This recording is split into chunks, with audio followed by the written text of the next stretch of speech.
Good morning, everyone. I hope this finds you well and living your best life in Jesus Christ. How long has it been since you've had a good laugh? I mean, a really good laugh. That was so hard it made your sides ache. It's a rare thing these days, it seems, but with everything being so serious. If there's one thing I've learned, there's always tragedy in life. It's inevitable, and certainly these are serious times, not at all a time for silliness or frivolity. And yet, the Bible is clear. Laughter is important to our survival in this sinful, cursed world. I count as one of my blessings every day that when Landry comes over to play with Pop Pop, and I get to hear the sweetest sound I know, his laugh, his giggle. I love to hear people laugh, kids and babies particularly. There's so much pain in this life that I cherish laughter. I think most people don't laugh enough. There's so many types of laughter. The delighted laughter of discovery when a student finally gets it.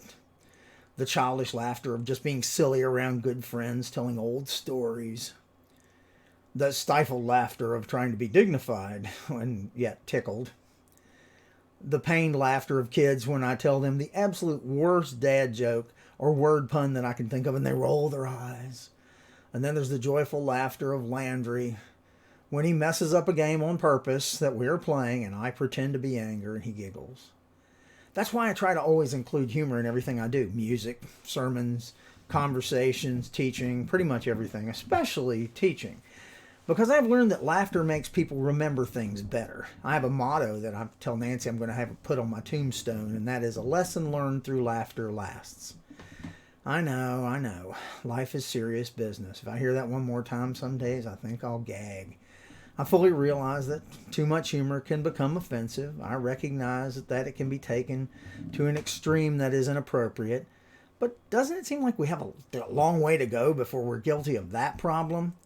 The final result of a laughterless, joyless existence is sad. A super high intensity level of borderline neurotic anxiety, a life full of horrible day-to-day chores, and a tendency to take ourselves way too seriously. Let's face it, it's really hard to find joy in your life when you insist on being grimly serious all the time. We need to lighten up. Yes, spirituality and laughter go well together. Scripture speaks to this issue many times, especially in Proverbs, where it says, a joyful heart makes a cheerful face, but when the heart is sad, the spirit is broken. That's Proverbs 15:13. Amazing how that proverb would go right to the heart of the problem. We're not talking about a person's face here as much as we're talking about the heart. Internal joy goes public. We can't hide it. The face takes its cue from an inside signal. It's just the way we're built. Psychologists have agreed for centuries that a well-developed sense of humor reveals a well-balanced personality. The ability to get a laugh out of everyday situations is a safety valve. It relieves us of tensions and worries that could otherwise damage our health. And there's study after study that proves it does relieve pain. You think I'm exaggerating the benefits? Well, if so, maybe you've forgotten another proverb. A joyful heart is good medicine, but a broken spirit dries up the bones. Proverbs 17:22. I love that. It's so eloquent. Literally, it says, a joyful heart causes healing. What is it that brings healing to the emotions? Healing to the soul? A joyful heart. And when the heart is right, a joyful countenance accompanies it. Solomon told us clearly in Ecclesiastes there is a time for everything, and certainly there's a time for laughter and rejoicing. He said, to everything there is a season, a time for every purpose under heaven, a time to weep, a time to laugh, a time to mourn, a time to dance. Friends, take the time today to find that laughter time. Take just a few moments to find some bright spot to lift up your day, and if you can't find one, ask the Lord to send you one. Take time to laugh. You'll be glad you did, and so will those around you. I hope you make it a great day today. I'm here if you need me, and I love you all. Oh, and by the way, don't be surprised if there's a special little addendum to this particular devotional. Have a fantastic day. Okay.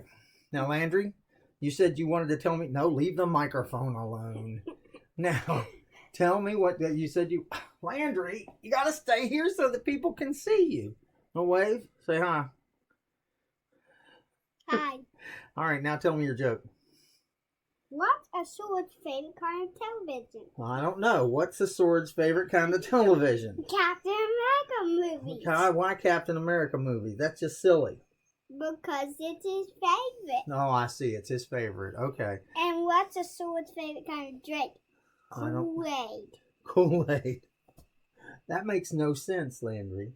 Yes, it does. Yes, it does. Okay. It's the joke. It doesn't need to make sense. Oh, I see. Okay. Thank you.